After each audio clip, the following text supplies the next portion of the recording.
सत्ता सच सुनने की आदत बेच देती है, हया को शर्म को आखिर सियासत बेच देती है, और निकम्मेपन की बेशर्मी की अगर आंखों पे चढ़ जाए तो औलादे पुरखों की विरासत बेच देती है। देखो आज बेचे हैं ये निकम्मे। फूल को माली नोच डाले तो चमन को खतरा है, और औलाद निकम्मी हो जाए तो धन को खतरा है, और सरकार निकम्मी हो जाए तो वतन को। सैनिक घोड़े पर चढ़ करके भारत में घुसे और गांव के उजाड़ करके पुल को तोड़ करके फिर चले गए। आप गूगल पे पढ़ लीजिए ये खबर। लेकिन बताइए, ये तो भारत की सुरक्षा पर सिंह के कार्यकाल से डबल शहादत इस सरकार में हुई है हमारी सेना की। आपको पता होगा ये आंकड़े मिल जाएंगे। सुरक्षित नहीं है, महिलाओं का कपड़ा खींच लिया जा रहा है, 12 साल की बच्ची का उज्जैन में रेप कर दिया जा रहा है, 8 किलोमीटर बेचारी पैदल चल रही है। ऐसा माहौल बना दिया आप मीडिया वालों ने कि वो बेचारी दरवाज़ा नॉक कर रही थी तो कोई दरवाज़ा खोल करके मदद को आगे आने को रेडी देखता है तो एक डरा हुआ समाज पैदा करता है, और जब डरा हुआ समाज पैदा होता है तो एक तानाशाह प्रधानमंत्री के खिलाफ बोलेंगे, सबके ऊपर छापा, सबको जेल। तो डालो, हम नहीं डरते हैं। जब हम गोरों से डरे तो चोरों से डर जाएंगे। कि चल के तेरे भाषण में गुमान और ज्यादा घटने लगी है भक्तों की तादाद और ज्यादा।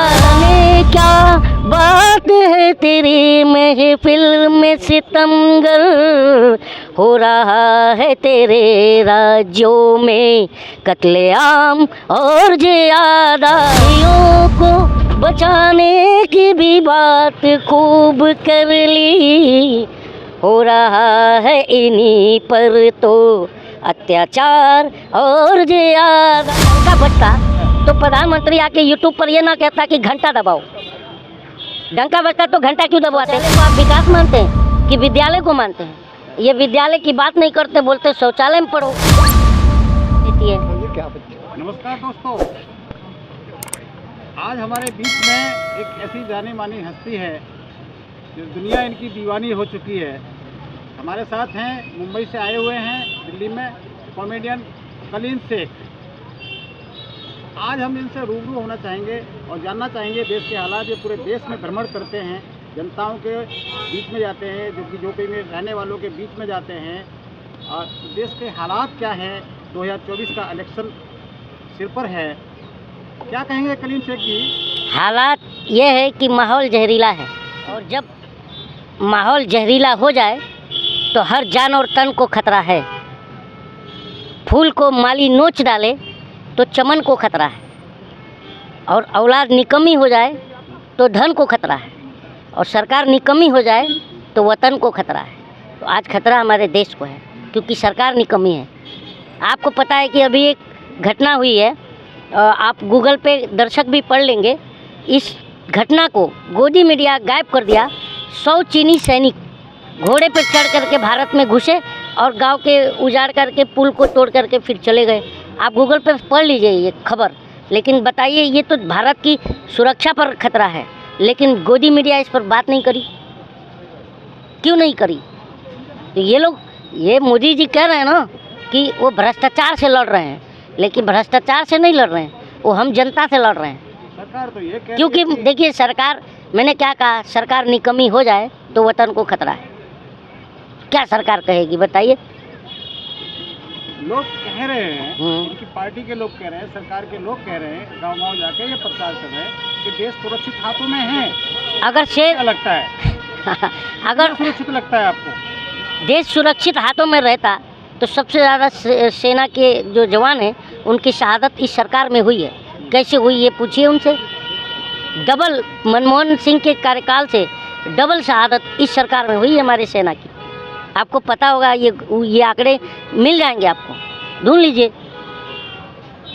और देश सुरक्षित हाथों में, बताइए। वो लोग तो ये आरोप लगाते हैं कि पिछले 70 सालों में हमारे बम फोड़े जाते थे जगह जगह, सेना के जवान शहीद हो जाते थे, लेकिन आज उस पर कहीं न कहीं रोक लगी है। तो इनसे ये पूछिए ना सर कि सेना के जो जवानों की शहादत आपके कार्यकाल में ही डबल क्यों हुई? सुरक्षित हाथों में है ना देश।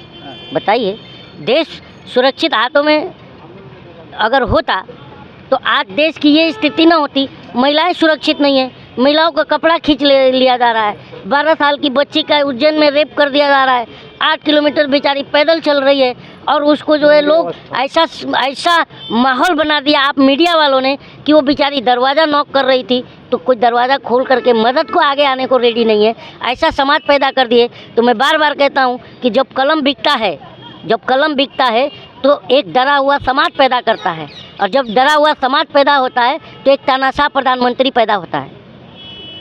आज जो है अभी 2-3 दिन पहले की घटना है, कुछ यूट्यूबर्स थे, बड़े पत्रकार थे, पहले वो न्यूज़ क्लिक की बात कर रहे हो आप? तो ये बताइए, न्यूज़ क्लिक का जो है आपने दफ्तर पे छापा मारा, ठीक है, इसके पहले BBC पर भी मार दिया। हाँ, जो इनके खिलाफ बोलेंगे सबके ऊपर छापा, सबको जेल। तो डालो, हम नहीं डरते हैं। जब हम गोरों से डरे तो चोरों से डर जाएंगे क्या? नहीं, उनको आरोप लगा है कि आरोप लगाना और आरोप सिद्ध करना दो अलग अलग बातें हैं। इन्होंने अब तक जिन को भी जो एक्टिविस्टों को जो इन्होंने जेल में डाले थे सारे तो छूट गए हैं, बताइए ना। अब तो विपक्ष के नेताओं पर भी निशाना है। देखिए, मैं तो बोल रहा हूँ ना, विपक्ष के आधे से ज़्यादा 60% नेताओं को उठा के जेल में डाल देंगे तभी भी ये चुनाव हारेंगे, क्योंकि वो नेता जेल से भी चुनाव जीतेगा। ये लिख के ले लीजिए। और ये इनकी बौखलाहट है, घमंडिया है और दूसरे को घमंडिया कहते हैं। तो मैं इसीलिए तो मैंने कहा था, कहते हैं ना, तो इसीलिए तो मैं कहा था कि चल के तेरे भाषण में गुमान और ज्यादा, गुमान का मतलब आप समझते हैं? घमंड। उनके भाषण से घमंड दिखता है, तो इसलिए मैंने लिखा उस पर कि चल के तेरे भाषण में गुमान और ज्यादा घटने लगी है भक्तों की तादाद और ज्यादा। क्या बात है जाने तेरी महफिल में सितमगर, जाने क्या बात है तेरी महफिल में सितमगर। हो रहा है तेरे राज्यों में कत्लेआम और ज्यादा, हो रहा है तेरे राज्यों में कत्लेआम और ज्यादा। और ये बेटी बचाओ और बेटी क्या बोले थे, पढ़ाओ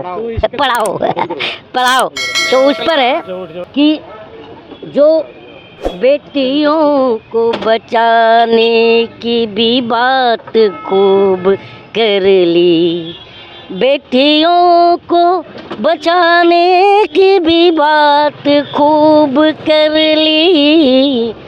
हो रहा है इन्हीं पर तो अत्याचार और ज्यादा, हो रहा है इन्हीं पर ही अत्याचार और ज्यादा। तो बताइए कहाँ से ये सुरक्षित हाथों में है?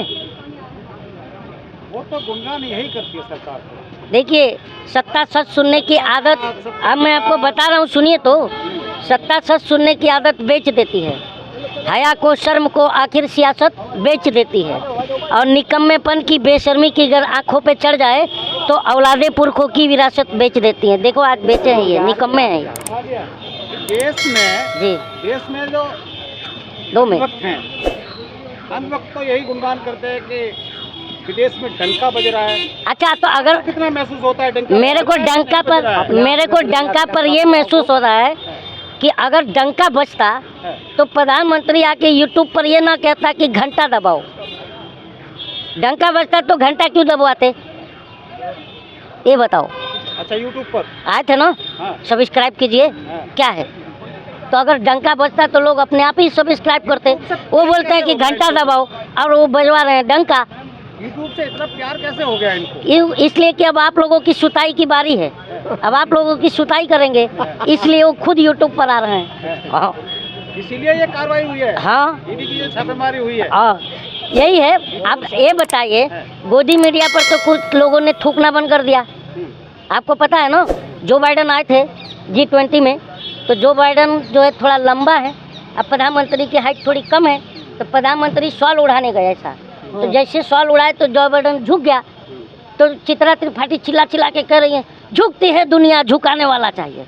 तो पहले चित्रा त्रिपाठी से पूछा जाए कि हम जो है G20 कराए 4200 करोड़ रुपया डाल करके देश की जनता का, तो ये बताइए कि दुनिया को झुकाने के लिए कराए कि हम दुनिया से अपना संबंध मधुर करने के लिए कराए? ये पूछिए।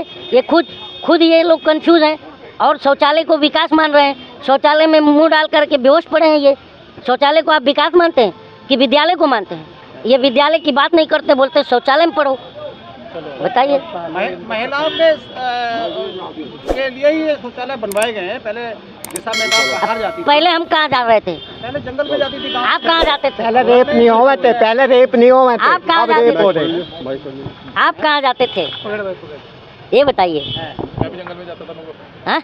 नहीं, हम लोग तो जाते हैं महिलाओं के लिए, यार सुरक्षा की दृष्टि से। सुरक्षा के दृष्टि से ये बताइए, पहली बात तो आप डिजिटल इंडिया की बात कर रहे हैं, तो ये बताइए कि पहले अमिताभ बच्चन जी को जानते हैं?